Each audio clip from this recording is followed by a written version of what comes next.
Dear student, myself Ajit Singh, Assistant Professor, Government Adarsh Girls College, Shahpur, is going to teach you plasmid, toxin, endospore and bacterial growth kinetics in this present video lecture. अब तक हम जो है bacteria की structure से जुड़े हुए different structural चीज़ों को डिस्कस कर चुके हैं। इस वीडियो लेक्चर्स में हम बैक्टीरियल प्लाज्मिड्स को थोड़ा सा डिस्कस करते हैं। बैक्टीरियल प्लाज्मिड और मेन डीएनए की जब भी बात आती है तो स्टूडेंट के दिमाग में थोड़ा सा कन्फ्यूजन आ जाता है कि बैक्टीरियल डीएनए और प्लाज्मिड में डिफरेंस क्या है। तो देखिए, बैक्टीरियल जो डीएनए होता है वो मेन डीएनए उसको बोलते हैं या बैक्टीरियल क्रोमोसोम भी बोला जाता है। इसके अलावा बैक्टीरियल सेल्स में कुछ एक्स्ट्रा डीएनए की कॉपी भी पाई जाती हैं जिनको कि हम प्लाज्मिड्स कहते हैं। ये कॉपी जो एक्स्ट्रा डीएनए की पाई जा रही हैं ये जो है एक्स्ट्रा क्रोमोसोमल डीएनए कॉपी है। इसका मतलब ये है कि जो मेन डीएनए है ये उसके अलावा है। दूसरी चीज़ ये कि इसकी खोज जो है प्लाज्मिड की डिस्कवरी लैडरबर्ग ने की थी। मोस्ट कॉमन ये प्लाज्मिड जो है प्रोकैरियोटिक सिस्टम में ही स्टडी किए गए हैं, लेकिन ऐसा नहीं है कि यूकैरियोटिक सिस्टम में नहीं पाए जाते। रेयरली पाए जाते हैं, बहुत कम पाए जाते हैं, लेकिन कुछ देखे गए हैं, कुछ यूकैरियोटिक सिस्टम में ये देखे गए हैं। यूकैरियोटिक सिस्टम या यूकैरियोटिक सेल एक ही बात है। और यूकैरियोटिक सेल में सबसे ज़्यादा जो ये स्टडी किए गए हैं वो स्टडी किए गए ईस्ट के अंदर। अगर इनकी शेप को ध्यान में रखा जाए तो इनकी डबल स्टैंड सर्कुलर स्ट्रक्चर्स होती है और मोस्टली जो कॉमन कंडीशन है वो ये है। लेकिन कुछ बैक्टीरिया के अंदर लीनियर पैटर्न भी देखा गया है, इनकी लीनियर शेप भी देखी गई है। जैसे बोरेलिया है, स्टेप्टोमाइसिस है, उनके अंदर ये लीनियर पैटर्न में पाया जाता है। प्लाज्मिड की संख्या को अगर देखा जाए तो एक सेल के अंदर जो प्लाज्मिड की संख्या होती है उसको कॉपी नंबर कहते हैं। इस कॉपी नंबर के बेस पे ये दो तरीके के पाए जाते हैं, single copy plasmid, multi copy plasmid. अगर बैक्टीरियल सेल के अंदर इनकी संख्या 1 या 2 है तो इनको सिंगल कॉपी प्लाज्मिड कहते हैं, और मल्टी कॉपी प्लाज्मिड अगर इनकी संख्या 10 से ज़्यादा है तो इसको मल्टी कॉपी प्लाज्मिड कहा जाता है। जो सिंगल कॉपी प्लाज्मिड होते हैं उनको हम स्ट्रिंजेंट प्लाज्मिड भी कहते हैं। ये उनका दूसरा नाम है क्योंकि उनका रेगुलेशन जो है वो थोड़ा सा कॉम्प्लेक्स है।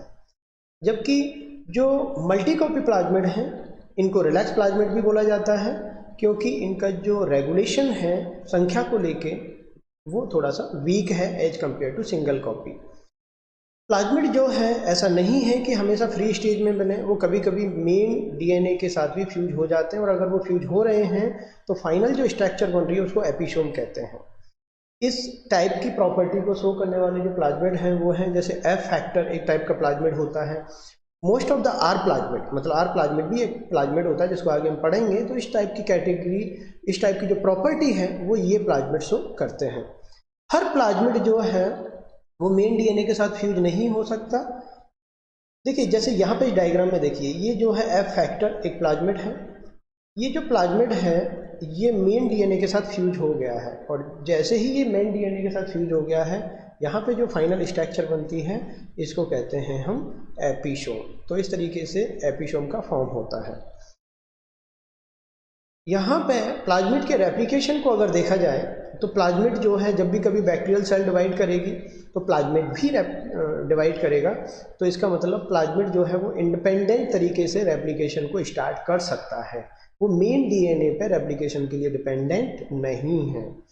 अब यहाँ पे जब शेप को देखा जाए तो जब ये रेप्लिकेशन करेगा तो या तो ये थीटा शेप दिखेगा या ये सिग्मा शेप दिखेगा। जब भी ये थीटा शेप दिखेगा, थीटा शेप का पैटर्न यहाँ पे दिखता है, तो इस तरीके की कंडीशन में जो ओरिजिन ऑफ रेप्लिकेशन है, मतलब जहाँ से रेप्लिकेशन शुरू हुआ है, अगर वो थीटा शेप शो कर रहा है तो उस ओरिजिन ऑफ रेप्लिकेशन को नाम दिया जाता है ORIV, और मोस्टली ग्राम पॉजिटिव बैक्टीरिया इस कंडीशन को फॉलो करते हैं।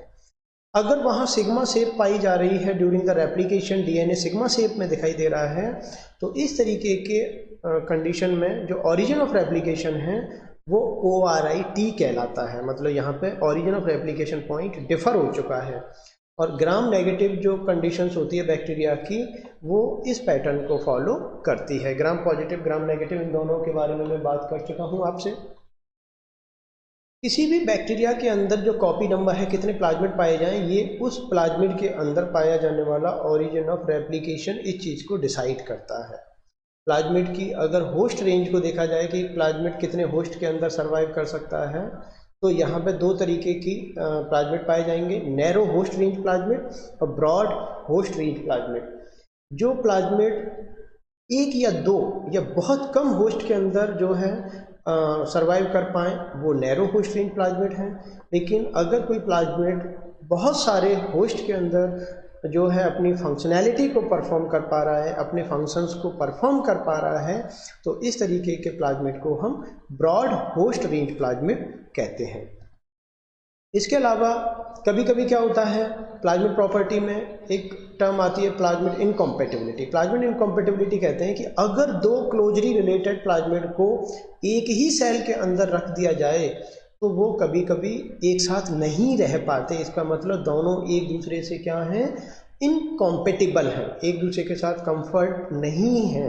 तो इस तरीके के प्लाज्मिड को प्लाज्मिड की प्रॉपर्टी को प्लाज्मिड इनकॉम्पेटिबिलिटी कहते हैं। प्लाज्मिड का टाइप जो है हम कॉन्जुगेशन के बेस पे भी क्लासिफाई कर सकते हैं। अगर प्लाज्मिड कॉन्जुगेशन के बेस पे देखा जाए तो कॉन्जुगेशन एक बैक्टीरियल प्रोसेस है जो हम आगे रिप्रोडक्शन में पढ़ेंगे। तो अगर प्लाज्मिड कॉन्जुगेशन में भाग ले रहा है तो कॉन्जुगेटिंग प्लाज्मिड, जैसे एफ फैक्टर है, मोस्टली आर प्लाज्मिड है, वो इस कैटेगरी में आते हैं। अगर कोई प्लाज्मिड कॉन्जुगेशन में भाग नहीं ले रहा है तो वो नॉन कॉन्जुगेटिंग प्लाज्मिड कहलाता है। और इसका एग्जाम्पल आता है cold plasmid, right.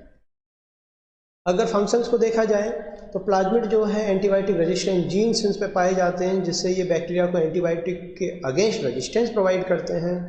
Nitrogen fixation के जीन्स भी इन पे पाए जाते हैं, जैसे राइजोबियम के कुछ नाइट्रोजन फिक्सेशन के जीन्स प्लाज्मिड पे पाए जाते हैं।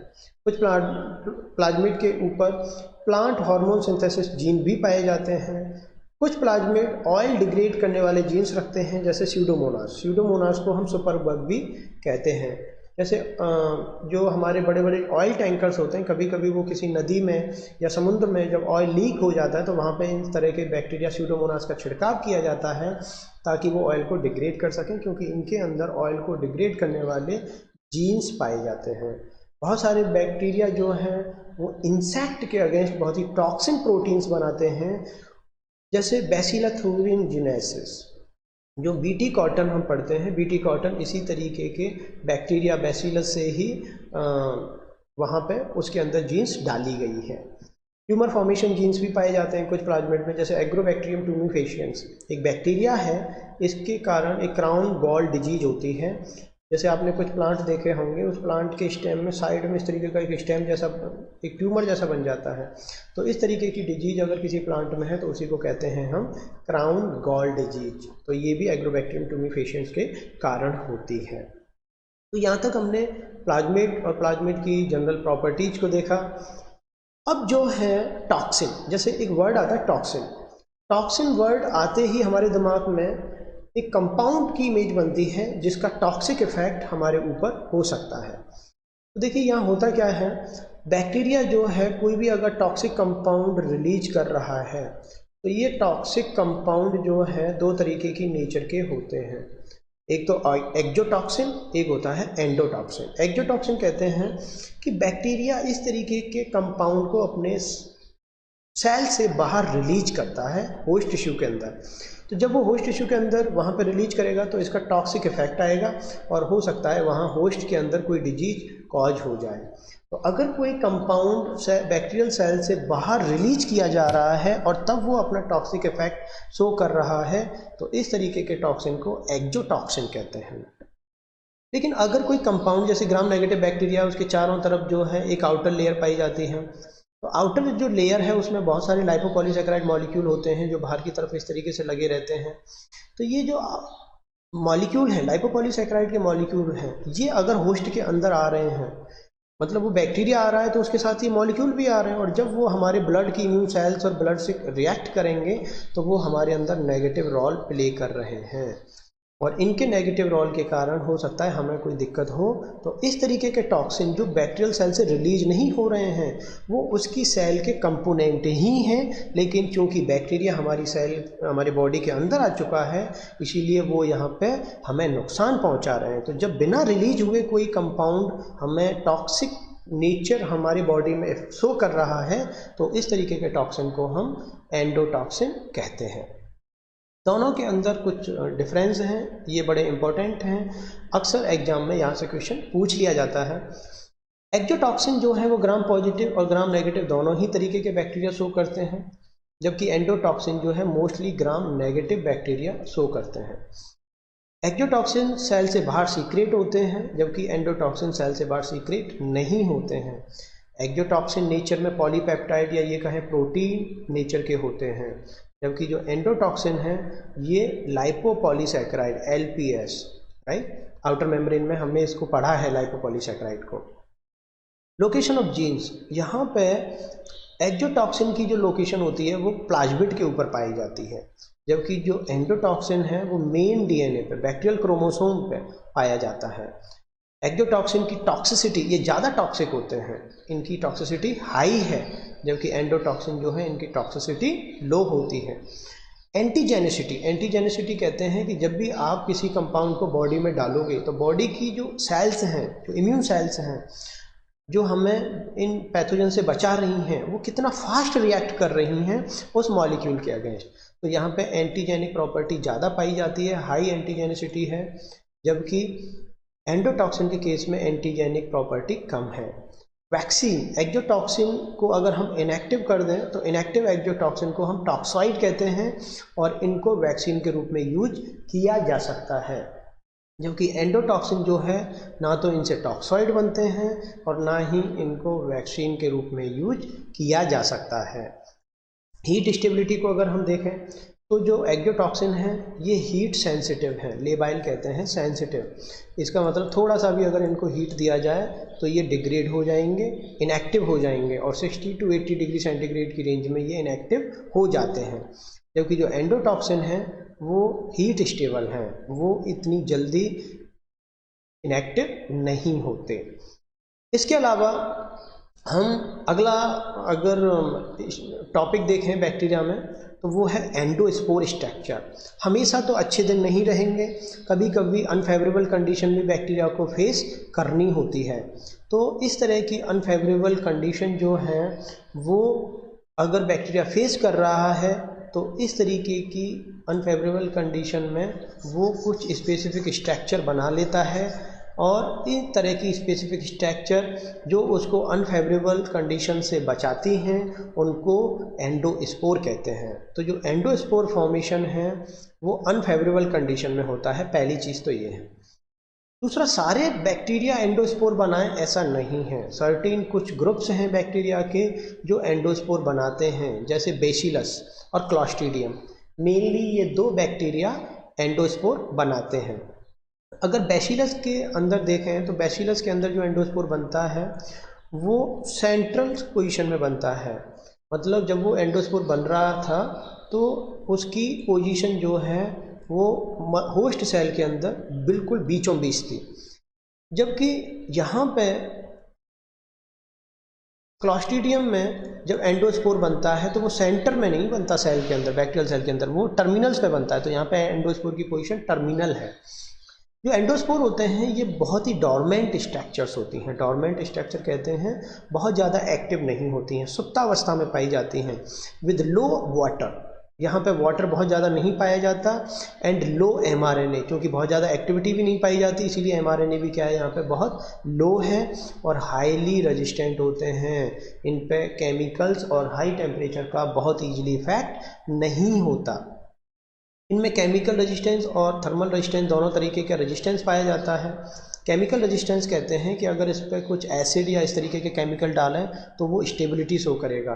ये केमिकल रेजिस्टेंस प्रॉपर्टी यहाँ एक लेयर पाई जाती है, इसके अंदर आगे हम पढ़ेंगे, स्पोर कोट उसके कारण होती है। जबकि जो थर्मल रेजिस्टेंस है ये प्रॉपर्टी कॉर्टेक्स लेयर के कारण होती है। इन लेयर्स को अभी हम एंडोस्पोर की स्ट्रक्चर्स में देखेंगे।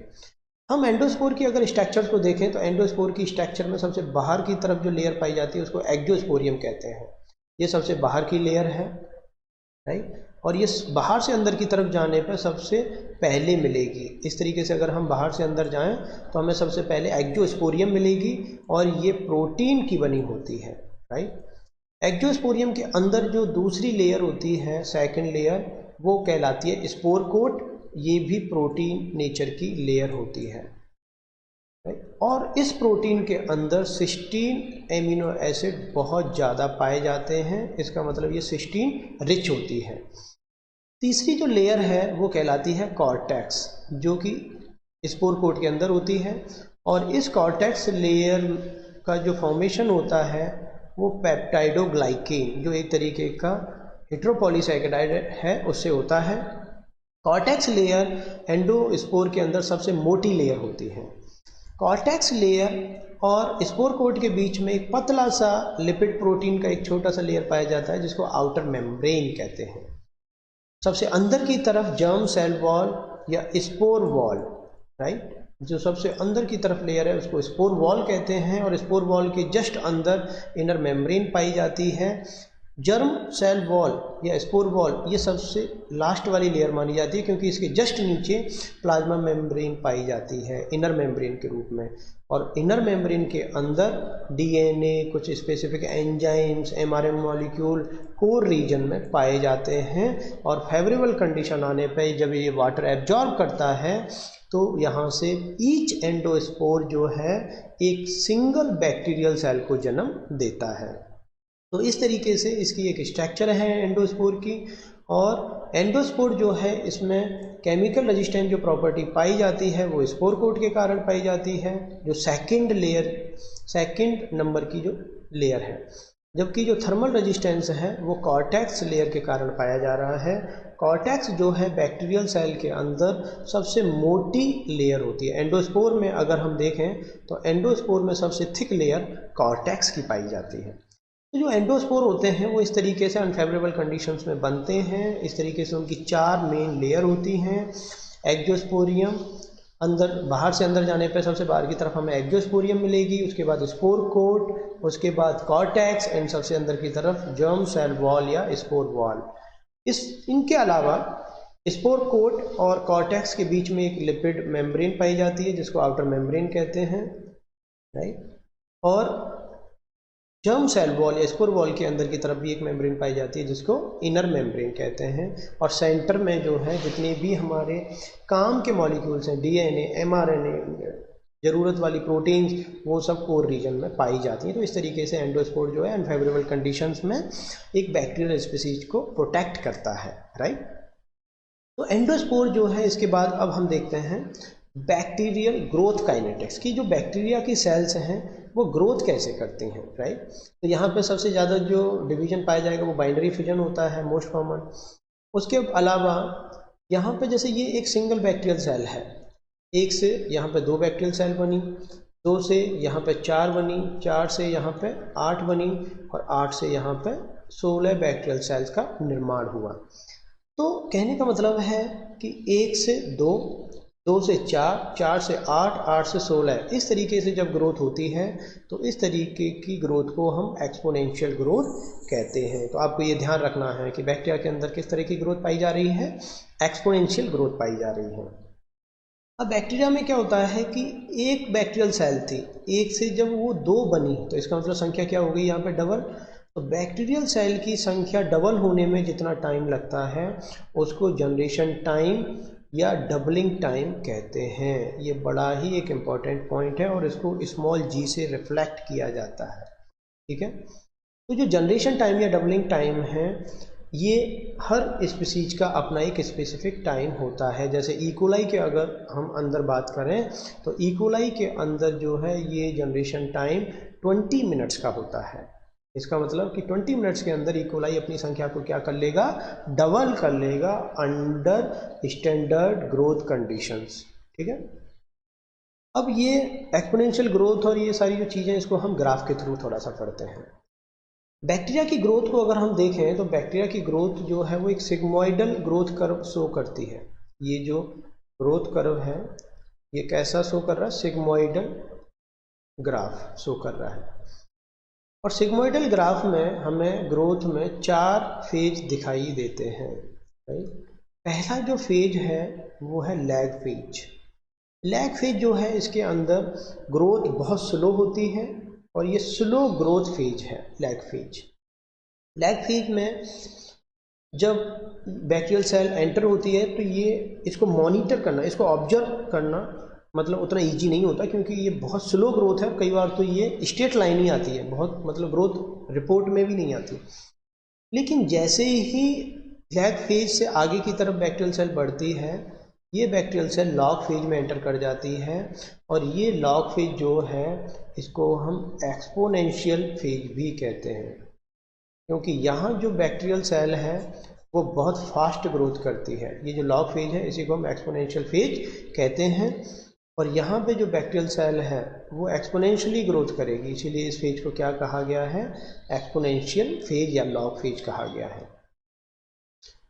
इसके बाद बैक्टीरियल सेल जो है उसकी जो ग्रोथ है वो कांस्टेंट हो जाती है, और जब कांस्टेंट हो जाती है तो जितने बैक्टीरियल सेल्स बन रहे हैं उतने ही बैक्टीरियल सेल्स अब यहाँ पे डेड होने लगते हैं। इस तरीके की जब फेज होती है तो इस फेज को कहते हैं हम स्टेशनरी फेज। स्टेशनरी फेज जो है, इसके बाद जो ग्रोथ है वो डिक्लाइन करने लगती है, बैक्टीरियल सेल्स जो हैं यहाँ मरने लगती हैं, यहाँ सेल जन्म कम ले रही हैं, मर ज़्यादा रही हैं, डेथ रेट ज़्यादा है, बर्थ रेट कम है, इसीलिए यहाँ ग्रोथ कैसी है, नेगेटिव ग्रोथ है। तो इस तरीके की नेगेटिव ग्रोथ जो है वो कौन सी फेज में मिलेगी, डेथ फेज या डिक्लाइन फेज में, राइट। तो किसी भी बैक्टीरिया को आप सबसे ज़्यादा ग्रोथ करता हुआ किस फेज में देख रहे हो, हम उसको देख रहे हैं लॉग फेज में, राइट। और ये सबसे फास्ट ग्रोथ यहाँ पे आपको बैक्टीरिया की देखने को मिलती है। तो ये कोई भी सिग्मोइड ग्राफ आप बैक्टीरिया की ग्रोथ को स्टडी करोगे तो वहाँ पे आपको ये 4 फेज दिखेंगी, lag, log, stationary and death phase. कभी कभी बैक्टीरिया की ग्रोथ काइनेटिक्स से कुछ न्यूमेरिकल वे में कुछ इक्वेशंस आ जाती हैं। तो यहाँ पे 3 इक्वेशंस हैं जो बैक्टीरियल ग्रोथ काइनेटिक्स में आपको ध्यान रखनी है। अगर NT एक एक्सपोनेंशियल इक्वेशंस आती है, NT equal to N0 into 2 की पावर n। इसका मतलब है कि NT क्या है, यहाँ पे number of cell at T time, मतलब T टाइम पे नंबर ऑफ सेल्स कितनी हैं वो NT कहलाता है। N0 number of cells at T0 time, और N नंबर ऑफ जनरेशन, मतलब बैक्टीरियल सेल कितनी बार डिवाइड कर चुकी है।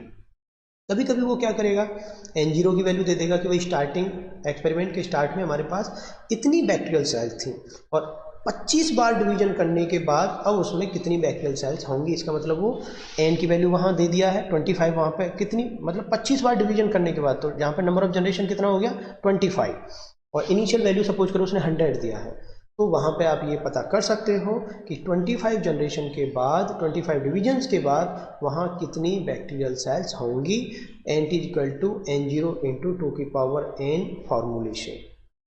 इसके अलावा कभी कभी वो क्या करता है कि नंबर ऑफ जनरेशन जो है वो पूछ लेता है, तो इसी इक्वेशंस को आप जब लॉग लोगे तो लॉग इक्वेशंस में कन्वर्ट करने पे यहाँ से एक इक्वेशन ड्राइव होती है, small n equal to log NT minus log N0 divided by 0.301। तो कभी कभी वो क्या करेगा, T टाइम पे आपके पास कितनी बैक्टीरियल सेल्स हैं वो वैल्यू दे देगा कभी कभी, और N0 टाइम पे कितनी आपके पास बैक्टीरियल सेल्स हैं वो भी दे दिया, और वो आपसे पूछता है ये बैक्टीरिया जो है कितनी बार डिवाइड किया है। तो इसका मतलब इनडायरेक्टली वो वहाँ पे क्या पूछ रहा है, नंबर ऑफ जनरेशन पूछ रहा है। तो वहाँ पे आप इक्वेशन 2 फार्मूला नंबर 2 यूज कर सकते हो।